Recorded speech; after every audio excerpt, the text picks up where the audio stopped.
ધારાસભ્ય અનિરુદ્ધભાઈ દવેએ family court ટૂંક સમયમાં માંડવીને મળશે તેવી ખાતરી આપતા માંડવીના વકીલોએ હડતાલ પાછી ખેંચી લીધી હતી અને આમ લોકો એકઠા થયા હતા। માંડવી બાર એસોસિએશન ને જે કંઈ પણ ફેમિલી કોર્ટના સંદર્ભમાં દુઃખ પહોંચ્યું હતું એ સંદર્ભે બારના તમામ મિત્રો ઘણા લાંબા સમયથી હડતાલ ઉપર હતા અને એ હડતાલનો આજે સુખદ અંત આવ્યો છે।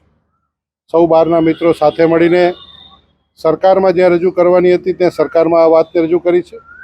ફેમિલી કોર્ટનો નિર્ણય નામદાર હાઈકોર્ટનો નિર્ણય છે, કારણ કે આ નિર્ણય સરકારનો નથી અને નામદાર હાઈકોર્ટે જે નિર્ણય લીધો છે એ નિર્ણયની અંદર માંડવીને પણ લાભ મળે, મુન્દ્રાને લાભ મળે, સાથે સાથે માંડવીને પણ લાભ મળે, બંને તાલુકાને લાભ મળે એ બાબતની ચર્ચા વિચારણા અને રજૂઆત કરવાનો વિષય થયો છે। એટલે જે બહારના મિત્રો, વકીલ મિત્રો કામકાજથી અળગા રહેતા હતા એને કારણે ઘણા બધા અસીલોના ન્યાયમાં વિલંબિત થતું હતું અને વિલંબિત ન્યાય એ અન્યાય પ્રકારનો જ એક નિયમ સિદ્ધાંત છે। એ સિદ્ધાંતના આધારે આજે બહારના સૌ સદસ્યો સાથે મળીને આ જે કામકાજથી અળગા રહેવાનું જે વાત હતી એ બંધ કરીને હવેથી પુનઃ કામે લાગી જવા માટેનો આજે બારે નિર્ણય કર્યો છે, જેની જાણ માંડવીના નામદાર કોર્ટ્સને જજ સાહેબને પણ એની વાત કરેલી છે। બારે જે કંઈ પણ આ કામથી અળગા રહેવા માટેનો નિર્ણય લીધો એમાં સૌ લોકોએ સાથ સહકાર આપ્યો હતો, તો એ સમાજના જે સૌ લોકો છે એનો પણ આભાર બારે વ્યક્ત કર્યો છે। હું જનપ્રતિનિધિના સ્વરૂપે, આ બહારના પ્રતિનિધિ, જનપ્રતિનિધિ સ્વરૂપે ધારાસભ્ય તરીકે બધાને સાથે રાખીને ચાલવાના નિર્ણયને સાથે રાખીને આની જ્યાં કંઈ પણ રજૂઆતની જરૂરિયાત હશે ત્યાં હું જરૂર ચોક્કસપણે મદદ કરીશ અને આવનારા દિવસોમાં અહીં ફેમિલી કોર્ટની બેન્ચ બેસે એના માટે પણ સરકારમાં પણ જે રજૂઆત કરવાની થાય કરેલી છે। હજી પણ વાત કરીને નામદાર હાઈકોર્ટને આ વિનંતી કરીને નામદાર હાઈકોર્ટ અહીંયા આ નિર્ણય માટે સંમત થાય એના માટેના બહારના જે પ્રયાસો છે એ પ્રયાસોમાં પણ હું મારો સહકાર આપીશ અને આવનારા દિવસોમાં સૌ સાથે મળીને આ વિસ્તારના વિષયના વિકાસના કામોમાં સાથે મળીને કામ કરશું।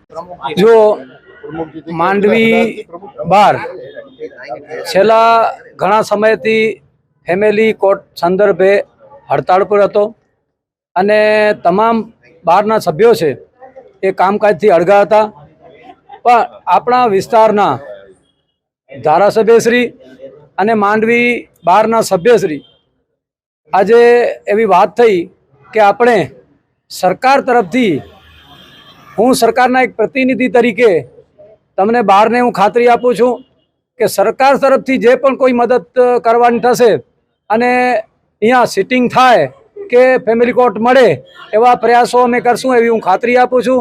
અને એના ખાતરીના પગલે અમે માંડવી બાર જે આપણી જે લડત છે, આપણી રજૂઆતો ચાલુ જ રહેશે, પણ આ જે લડત છે હમણાં પૂરતી મુલતવી રાખેલ છે। તો આમાં આપણે એવું આશા છે કે ધારાસભ્યશ્રીએ એવી ખાતરી આપી છે સરકાર તરફથી કે માંડવી તાલુકાને લાભ મળે, માંડવી તાલુકાની પ્રજાને ન્યાય મળે, અને એવી એને ખાતરી હોતા અમે અમારી જે લડત છે સ્થગિત કરી છે। અને અમારી જે લડત હતી એમાં માંડવી તાલુકાની પ્રજા, માંડવી તાલુકાની બહેનો અને માંડવી તાલુકાના જે વેપારી એસોસિએશનો છે, સમાજના જે પદાધિકારીઓ છે અને તમામ લોકોએ માંડવીની આ બહારને લડત જે ચાલુ હતી માંડવી બહારની, એમાં અમને પૂરેપૂરો સાથ સહકાર આપેલું છે। અને અમે એવું કહી છીએ, અને આ જે મીડિયા છે એ પણ અમારો તમામ કવરેજ લીધો છે, તો માંડવી બહાર આ મીડિયાને પણ ભૂલી ન શકે અને અમારું જે અવાજ છે એ ઉપર પહોંચે એટલા માટે મહેનત કરી છે, એનો પણ અમે આભાર માનીએ છીએ। માંડવીની જે સંસ્થાઓ છે એણે પણ અમને ભરપૂર સાથ સહકાર આપ્યો છે, એનો પણ અમે આભાર માનીએ છીએ। ભવિષ્યમાં પણ માંડવીની સમસ્યાઓ માટે ક્યારે પણ લડત થાય તો એ લોકોનો સાથ સહકાર મળતો રહેશે અને માંડવીના બહારના જે સભ્યો છે એણે પણ લડતમાં પૂરેપૂરો સપોર્ટ કર્યો છે, તો એ લોકોનો પણ હું ખૂબ ખૂબ આભાર માનું છું। અને ભવિષ્યમાં પણ કોઈ જરૂર પડે તો બધા સાથે રહેશે, એ બધાનું આભાર માની જય હિન્દ, જય ભારત।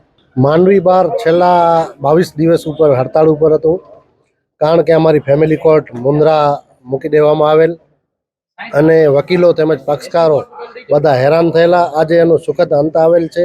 ધારાસભ્યશ્રીએ એવી ખાતરી આપેલ છે કે સરકારમાં પૂરતી રજૂઆત થશે. અમને અહીંયા કાયમી ફેમિલી કોર્ટ અથવા સિટિંગ કોર્ટ મળશે તેવી પૂરેપૂરી ખાતરી આપેલ છે.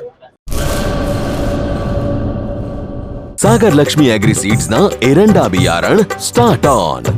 લીલા લીલા છોડવાને એરંડા ભરપૂર, સુકારામાં ટકી રહે ને ઉપજ ભરપૂર. स्टार्ट ऑन एरंडा बियारण कॉस्मोस। લાંબી જાચેરી માળોમાં શક્તિ છે ભરપૂર, સુકારો ઓછો ને પાકે ઉપજ લખલૂટ. कॉस्मोस एरंडा बियारण।